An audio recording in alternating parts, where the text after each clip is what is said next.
سلامونه ملګرو، ستړي مه شئ. خدای دې وکړي ټول راته رک روغ اوسئ. نن نو د اسداباد ښار څخه د اسداباد چوک کې ولاړ یم. دغه اسداباد چوک دی. له دې ځایه در باندې د دم کلي ننداره کوم. دم کلي ته مو ورولم. نو هیله دار ویډیو تر پایه وګورئ.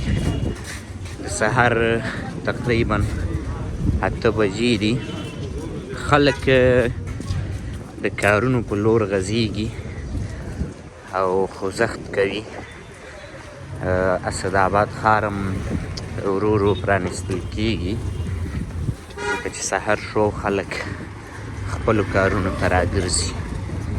نو دا چې موږ هم پاس دم کلي ته خیږو یا روان یو، نو ومې غوښتل چې په تاسې د دغه کلیوالي سیمې ننداره وکړم او را سره ویې ګورئ. په دې وروستیو کې پکې ډېر زیات بدلونونه هم راغلي دي، پرمختګونه هم پکې راغلي دي، او شاید چې زموږ ډېر لیدونکي له همدې ځایه اوسي. نو کوم لیدونکي چې هم د دې ځای وي، تاسې پکې سر راښکاره کړئ، کمنټ وکړئ چې کوم لیدونکي د دې ځای دي او بیا مسافر دي. نو داسې پسې ځو. دغه د قضا سړک دې ته وایي دوستانو. دې خواته د رنګ او همدغه راز د نجاران یا د لرګو جوړونکي او دغسې پسې ځینې مستریان دي. مخامخا غر چې معلومیږي دغه نو څه د دم کلي ساحه ده، او بیا اخواتې دغه غره نه اخوا د ګروګام ساحه ده. موږ چې روان یو دغه سړک دم کلي ته غځېدلی، بیا دم کلي پسې کړمار راځي، کړمار پسې کڅۍ راځي، او کڅۍ پسې بیا شابازۍ ورته غالبا وایي چې هغه راځي. دغه دوکانونه اوس نوي جوړ شوي دوستانو. یو هوټل هم نوی جوړ شوی، د موټرو پارکینګ یا تمځای هم نوی جوړ شوی دی، ډېر سرویس جوړ شوی دی. دا ګورئ ډېر زیات پرمختګونه دلته په دغه سیمه کې راغلي. د قاضي خیل مارکیټ چې موږ پرې مخکې خپرونه هم کړې وه، له هغې تر څنګ نور ډېر دوکانونه او مارکیټونه جوړ شوي دي. مخامخ قاضي خیل مارکیټ دی، په پسې څنګ کې بل مارکیټ جوړ شوی، او داسې نورې ډېرې زیاتې ابیادیانې پکې راغلي دي. نو ځکه موږ وخت ناوخت کوشش هم کوو چې وطنوالو ته د وطن د پرمختګ خبرونه ورسوو. له دې ځایه بیا نو د دم کلي ساحه شروع کېږي، چې دا بیا نو د ښار کیسه دلته تمامیږي او د کلي ساحه شروع کېږي. او له دې وروسته ټوله کلیوالي ساحه ده. سهار د ماشومان ښوونځیو ته روان دي، غټان نو د کارونو په لور روان دي، او په ټوله کې نو د کلیوالي سیمو خو تاسې ته پته ده چې مصروف ژوند وي. په اوسنو وختونو کې البته پخوا به ملګرتیاګانې هم ډېرې زیاتې وي، دوستیانې به وي، قیسې به وي، بنډارې به وي. اوس تر ډېره هغه قیسې راټولې شوي دي او هر سړی په خپلو کارونو کې مصروف وي. نو د دې سیمې چې را سره څوک هم دي، هرومرو راته کمنټ کې کوئ چې موږ هم پوهیږو چې د کومې سیمې نه کوم خلک را سره دي.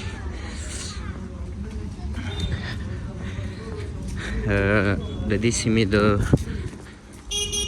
کمرې راوستلو هدف مې یوازینی دا دی چې ډېری دوستان د دغسې کلیوالي سیمو په ارمان وي او تل غواړي چې دغه شان سیمې وګوري، ننداره یې کړي، ځکه چې ډېری مسافرو ملګرو په همدې کوڅو کې، په همدې خړو خاورو کې وخت تېر کړی. واړه پکې راغټ شوي دي، د ژوند څه شپې ورځې پکې تېرې کړي، نو ډېر زیات یې په ارمان وي چې ویې ګوري. په همدغه خاطر موږ هم همیشه کوشش کوو چې په وطنوالو او په مسافرو د وطن هره برخه او هره کوڅه وګورو چې هغوی ترې خوند واخلي او د وطن مینه یې پرې ماته شي.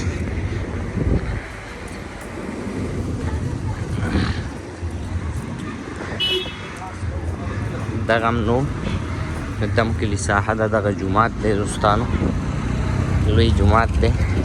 البته دا ډېر لوی کلی دی، نو جوماتونه هم پکې ځای پر ځای لوی جوماتونه شتون لري. دغې خوا ته هم ډېر لوی کلی دی پاس په دې غره کې. نو یو ورځ در باندې هغه هم ګورم. اوس فلحال دغه لارې ګورو چې تاسې ترې خوند واخلئ.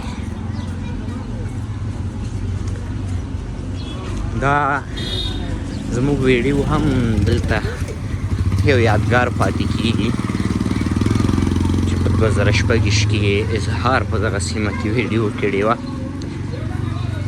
دلته بیا ډېر پرمختګونه راځي، دا سیمه ډېر بدلونونه کوي، خو دا ویډیو په همدې حال پاتې کېږي.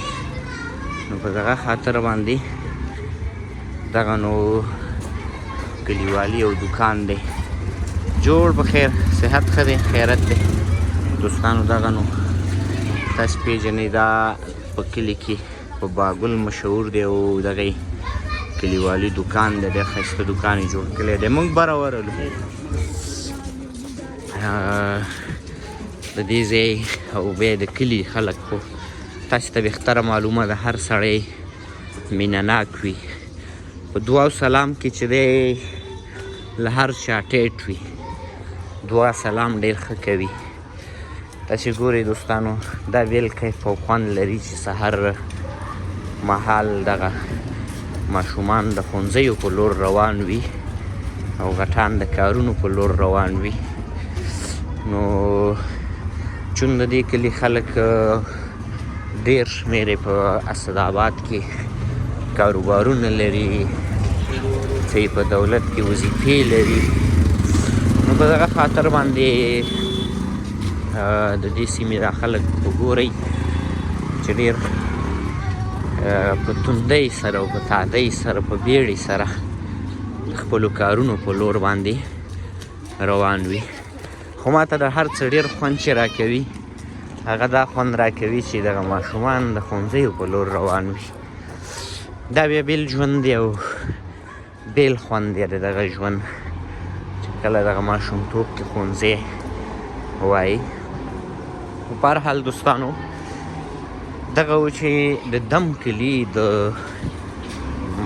کلي منځه پورې مې راوستی او د دغه کلیوالي سیمې ننداره مې در باندې وکړله.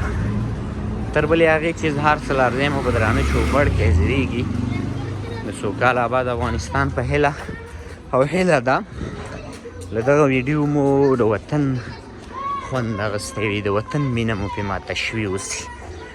ځکه دا خړې کوڅه د کمرې مخې ته راوستل یوازینی هدف هم دا دی چې تاسې ته د وطن مینه پرې ماته شي او خوند ترې واخلئ.